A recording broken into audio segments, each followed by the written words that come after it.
Assalamualaikum warahmatullahi wabarakatuh. Perkenalkan, nama saya Ines SR, MP42220, kelas 3B. Di sini saya akan menjelaskan materi tentang susunan sel epidermis dalam MK Anatomi Tumbuhan yang diampu oleh Ibu Reni Dwi Astuti, MPDSD.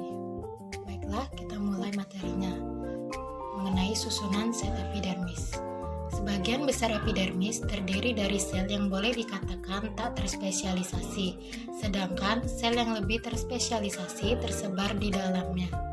Sel epidermis memiliki protoplas hidup dan dapat menyimpan berbagai hasil metabolisme. Sel mengandung plastid yang memiliki gerana sedikit saja, sehingga tidak membentuk klorofil, dan dalam plastid ditemukan pati dan protein, sedangkan dalam vakuola ditemukan antosian. Pertama, dinding sel. Dinding sel epidermis beragam tebalnya, tergantung jenis tumbuhannya, karena pada tumbuhan yang berbeda memiliki ketebalan yang berbeda-beda. Dan juga pada jenis tumbuhan yang sama, biasanya juga ditemukan dinding selnya dengan letak yang berbeda. Pada biji, sisik, dan beberapa macam daun tertentu seperti daun konifera, dinding sel epidermis amat tebal serta belignin. Dan juga lapangan nokta primer terdapat terutama pada dinding radial dan dinding sebelah dalam. Pada dinding luar kadang-kadang terlihat daerah dengan ruang antarfibril yang lebar yang disebut dengan ektodesmata. Yang kedua, protoplas. Protoplas pada epidermis kebanyakan tumbuhan mengandung leukoplas dan tidak memiliki kloroplas. Pada beberapa Pteridophyta, tumbuhan air, serta tumbuhan yang hidup di tempat teduh bisa ditemukan kloroplas. Antosian terdapat di vakuola sel epidermis sejumlah besar tumbuhan seperti Zebrina pendula dan di batang dan tangkai daun Ricinus communis. Selain itu, tanin, lendir, dan kristal dapat pula ditemukan dalam sel epidermis. Menurut para ahli, epidermis ini biasanya tersusun dari satu lapisan sel saja, dan pada irisan permukaan sel-selnya tampak berbentuk macam-macam, seperti misalnya isodiametris yang memanjang, berlekuk-lekuk, atau menampakkan bentuk lainnya. Adapun letak dari sel-sel epidermis kenyataannya adalah demikian sangat rapat, sehingga di antara sel-selnya tidak terdapat ruangan-ruangan antar sel atau non-intercellular space.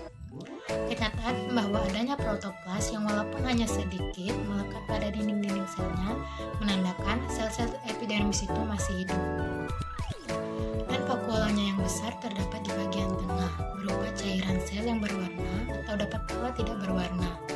Adapun cairan yang berwarna ini karena antosian, yang mana warna antosian ini menutupi warna hijau jaringan di bawahnya.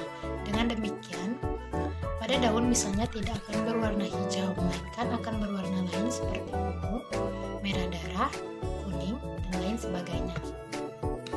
Dan ini adalah contoh gambar bentuk sel epidermis yang terlihat pada anggrek kalajengking atau Arachnis flos iris, yang mana bisa kita lihat bentuk selnya beragam, ada yang memanjang, segi 5, dan segi 6. Walaupun begitu, sel epidermis merupakan jaringan yang seragam, yang mana terlihat susunan sel epidermisnya tersusun rapi dan searah sesuai dengan struktur morfologi dan anatominya. Dan juga pada pengamatan hasil gambar ini, nukleusnya tidak teramati secara jelas. Yang kita lihat, tidak terdapat ruang antar selnya karena sel ini tersusun sangat rapi sekali. Ini dinamakan stomata. Itu saja penjelasan dari saya mengenai susunan sel epidermis. Saya ucapkan terima kasih atas perhatiannya dan mohon maaf apabila ada kekurangan dan kesalahan dalam penyampaian materi. Saya ucapkan assalamualaikum warahmatullahi wabarakatuh.